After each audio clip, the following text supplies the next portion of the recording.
வணக்கம் மக்களே, welcome back to நேற்று இன்று நாளை. இன்றைக்கி நம்ம பார்க்க போகிற ரெசிபி திண்டுக்கல் தலப்பாக்கட்டி வெஜ் பிரியாணி.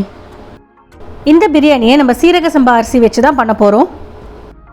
சீரக சம்பா அரிசி குட்டி குட்டியாக தான் இருக்கும், ஆனால் டேஸ்ட் இதை வச்சு பண்ணும்போது ரொம்பவே நல்லாயிருக்கும். இந்த சூடான பிரியாணியை நீங்கள் ஆனியன் ரைத்தாவோ இல்லைனா கத்திரிக்காய் தொக்கு கூடிய சர்வ் பண்ணுங்கள்.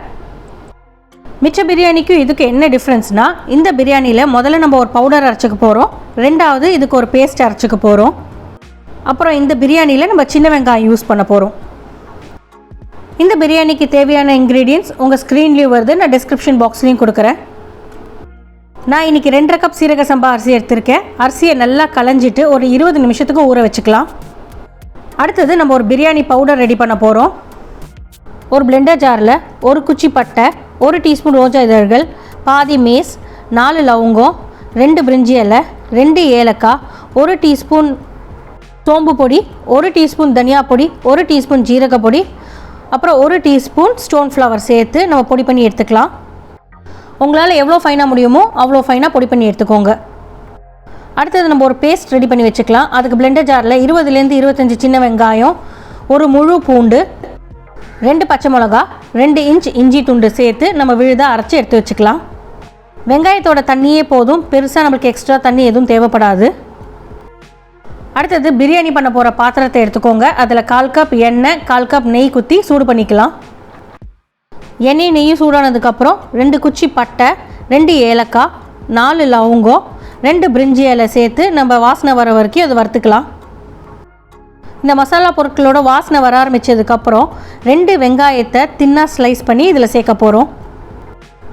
வெங்காயம் நல்லா கலர் மாறுற வரைக்கும் நம்ம வதக்கிக்கலாம்.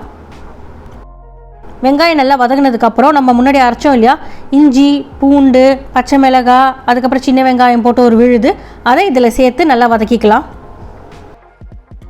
இந்த விழுதோட பச்சை வாசனை போகிற வரைக்கும் நல்லா கை விடாமல் வதக்கிக்கலாம். நீங்கள் இதை அப்படியே சேர்த்துட்டு விட்டிங்கன்னா அடியில் பிடிச்சிக்கும், அதனால் கிளறிட்டே இருங்க. நம்ம இதில் சின்ன வெங்காயம் சேர்த்து அரைச்சிருக்கிறதுனால பச்சை வாசனை போகிறதுக்கு கொஞ்சம் டைம் ஆகும், ஆனால் பொறுமையாக ஸ்லோ ஃப்ளேமில் வச்சு வதக்கிட்டே இருந்திங்கன்னா அடி பிடிக்காமல் இருக்கும். இதோட பச்சை வாசனை போனதுக்கப்புறம் 2 தக்காளியை தின்னாக ஸ்லைஸ் பண்ணி இதில் சேர்த்துக்கலாம். தக்காளி சீக்கிரம் வதங்கிறதுக்கு கொஞ்சமாக உப்பு சேர்த்துக்கலாம்.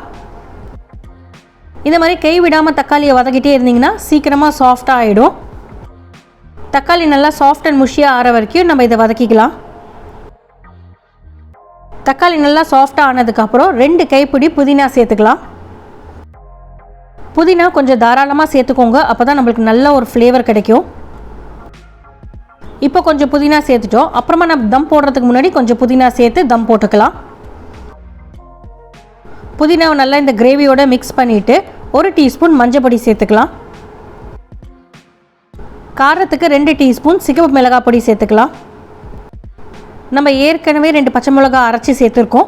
இப்போது 2 டீஸ்பூன் சிகப்பு மிளகாய் பொடி சேர்த்துருக்கோம். இது மீடியம் காரம் கொடுக்கும். உங்களுக்கு இன்னும் கொஞ்சம் காரம் வேணும்னா நீங்கள் இதை ஏற்றிக்கோங்க, இல்லை கம்மியாக வேணும்னா குறைச்சிக்கோங்க. இந்த ஸ்டேஜில் ஒரு கைப்பிடி சின்ன வெங்காயத்தை நீங்கள் அப்படியே நச்சு சேருங்க. இது நம்மளுக்கு ஒரு தனி ஃப்ளேவர் கொடுக்கும். அதாவது ரொம்ப ஃபைனாக அரைக்க வேண்டாம், 1க்கு 2 அப்படியே இடித்து நீங்கள் சேருங்க. அடுத்தது ஒரு கைப்பிடி கொத்தமல்லியும் சேர்த்துக்கோங்க. இது எல்லாத்தையும் ஒன்றா சேர்த்து கிளறி விட்டுட்டு நம்ம காய்கறிகள்லாம் சேர்த்துக்கலாம். காய்கறிகள் வேகிற ஆர்டரில் நம்ம சேர்க்க போகிறோம். பீன்ஸ் கொஞ்சம் வேகிறதுக்கு லேட் ஆகும், அதனால் முதல்ல பீன்ஸை சேர்த்துடலாம். அடுத்தது கேரட் சேர்த்துக்கலாம். பீன்ஸ் கேரட் கூட நம்ம உருளைக்கிழங்கையும் சேர்த்துக்கலாம்.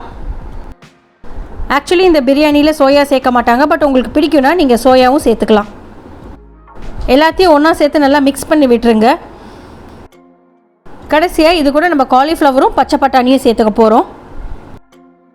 வெஜிடபிள்ஸ் சேர்க்குறது உங்கள் இஷ்டம் தான், என்ன காய் இருக்கோ நீங்கள் சேர்த்துக்கலாம், எந்த அளவு வேணாலும் நீங்கள் சேர்த்துக்கலாம்.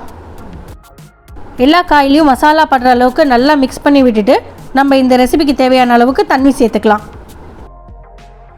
நான் 2.5 கப் சீரக சம்பா அரிசிக்கு 4 கப் தண்ணி சேர்த்துருக்கேன். தண்ணியோட இந்த காய்கறிகள் ஒரு கொதி வரட்டும். தண்ணி சேர்த்ததுக்கப்புறம் நம்ம முதல்ல அரைச்சோம் இல்லையா ஒரு மசாலா பொடி, அதுலேருந்து ஒரு 3 டேபிள் ஸ்பூன் சேர்த்துக்கலாம். இந்த மசாலா பொடியோட அளவு உங்கள் இஷ்டம்தான். தண்ணியை கொஞ்சம் டேஸ்ட் பண்ணி பாருங்கள். உங்களுக்கு மசாலா போதும்னா நீங்கள் இந்த 3 டேபிள் ஸ்பூன் சேர்த்துக்கோங்க. இன்னும் கொஞ்சம் வேணும்னா எக்ஸ்ட்ராவாக சேர்த்துக்கோங்க.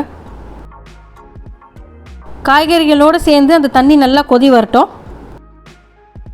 தண்ணி நல்லா கொதிக்க ஆரம்பித்த உடனே நம்ம ஊற வச்ச சீரக சம்பா அரிசியை இதில் சேர்த்துக்கலாம்.